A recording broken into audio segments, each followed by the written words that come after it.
बातमीला सत्याचा आधार म्हणजेच निर्भीड विचार। 25 डिसेंबर आणि 27 ते 28 डिसेंबर दरम्यान मध्य महाराष्ट्र, मराठवाडा आणि विदर्भात गारपीट आणि मेघगर्जनेसह पावसाचा अंदाज वर्तविण्यात आला आहे।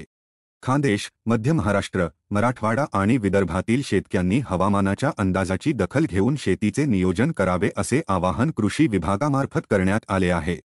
27 डिसेंबरला दुपारपासून मेघगर्जनेसह पावसाची सुरुवात सर्वात प्रथम नंदुरबार, धुळे, जळगाव, अहिल्यानगर जिल्ह्यांसह दक्षिण मराठवाडा, पुणे आणि नाशिक जिल्ह्यातील पूर्व भागांमध्ये होईल।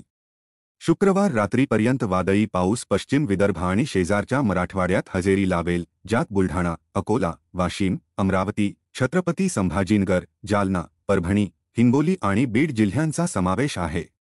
या भागांमध्ये काही प्रमाणात गारपिटीची शक्यता देखील वर्तविण्यात आली आहे।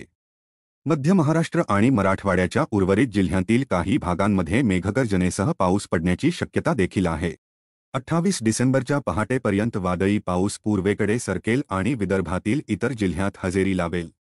यात यवतमाळ, वर्धा, नागपूर, भंडारा, गोंदिया आणि चंद्रपूर जिल्ह्यांचा समावेश आहे। या भागांमध्ये काही प्रमाणात गारपीट होण्याची शक्यता आहे। पश्चिम विदर्भ आणि शेजारच्या मराठवाड्यातील काही भागांमध्ये पावसाची स्थिती या दिवशी देखील कायम राहण्याची शक्यता आहे। या दिवशी एकंदरीत विदर्भात आणि मराठवाड्यात आभाळी हवामान अपेक्षित असल्यामुळे कमाल तापमानात थोडी घट होईल। मात्र खानदेश आणि मध्य महाराष्ट्रात हवामान स्थिर होण्यास सुरुवात होईल। 29 डिसेंबरला विदर्भ आणि मराठवाड्यातील काही तुरळक ठिकाण वगळता राज्यातील बहुतांश भागात स्थिर हवामान पाहायला मिळेल आणि 30 डिसेंबरपासून थंडीत वाढ होईल। शेतकऱ्यांनी हवामानाच्या या स्थितीनुसार नियोजन करावे असे आवाहन करण्यात येत आहे। प्राण्यांना आणि काढणी केलेल्या पिकांना पाऊस, गारपीट आणि वाऱ्यापासून सुरक्षित ठेवावे। वादळ आल्यास झाडांखाली, मोकळ्या जागेत, टिनाच्या शेडखाली, वीजप्रवाह असलेल्या तारांखाली किंवा विद्युत रोहित्रानजीक आसरा घेऊ नये असे आवाहन देखील कृषी विभागाच्या वतीने करण्यात येत आहे।